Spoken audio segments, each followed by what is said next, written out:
Alright, hello. I'm Matthew Childress, and today I'm teaching Hannah Warren polynomials, specifically how to narrow them down using like terms. Alright, first I'm going to be going over some definitions.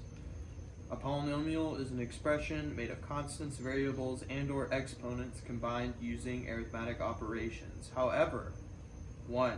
Division by a variable is not allowed. 2. Only whole number exponents are allowed. Now, like terms, definition. Like terms are terms whose variable and exponent are the same. Okay? So if you had 1x and 3x, they're like terms. But if you had 1x and 3x cubed, that wouldn't be like terms because one has no exponent and the other has 3 there. So they wouldn't be like terms. But if they were the same, then they're like terms. And you could combine them using addition and subtraction. So eventually, when you narrow down the problems, you're going to get to a point where you can pair them up with like terms. You do that adding or subtracting depending on if it's negative or positive. But for now, I have an example. Numero uno. You're going to solve this.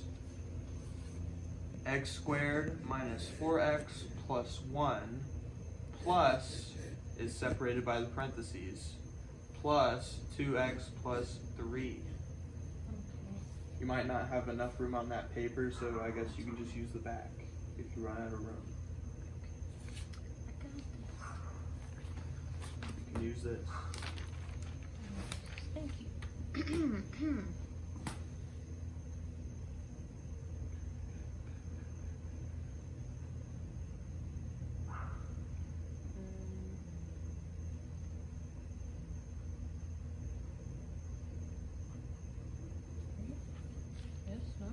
Alrighty. Check your work.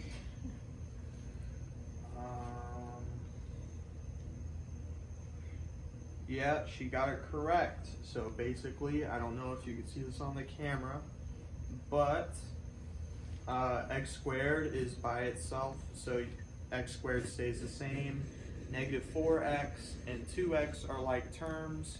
You put them together, you get negative 2x, and then 1 and 3 together equal 4. And her final answer was x squared minus 2x plus 4. That's correct. Now here's a word problem. Tommy thinks that the answer for negative 8x to the 5th power minus 10x to the 2nd power plus 8x minus negative 2x to the 5th power plus 4x to the 2nd power plus 8. And Tommy thinks the answer is negative 6x to the 5th power minus 14x to the 2nd power plus 8x minus 8. While Juan thinks the answer is 6x to the 5th power minus 14x to the 2nd power plus 8x minus 8. Who is right? I don't really want to read that again.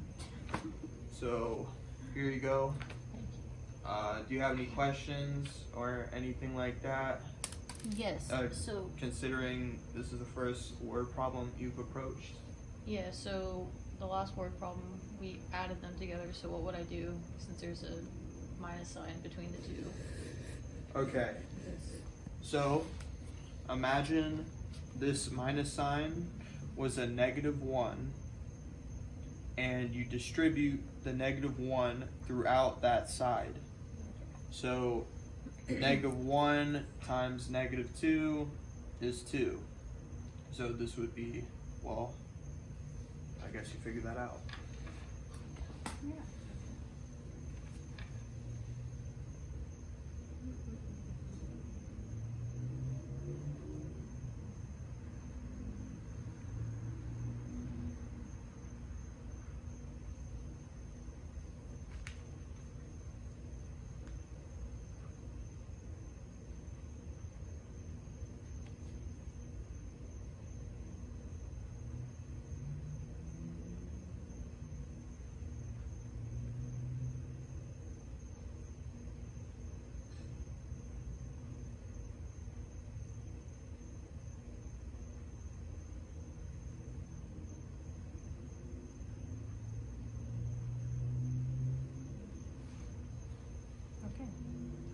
guess Tommy would be right, according to what I got.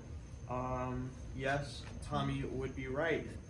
And he would be right, and I'm glad you got this right. He would be right because, you put the negative sign throughout the right side, so negative 2x to the fifth would turn to 2x to the fifth. Positive 4x to the second would turn to negative 4x to the second, and 8 would turn to negative 8. And then you do like terms, so if you put 2x to the fifth and negative 8, you get negative 6x to the fifth. If you put negative 10x to negative 4x, you get negative 14x to the second. If you put 8x, well, x is alone, and negative 8 is alone. So your answer would be Tommy. Good job.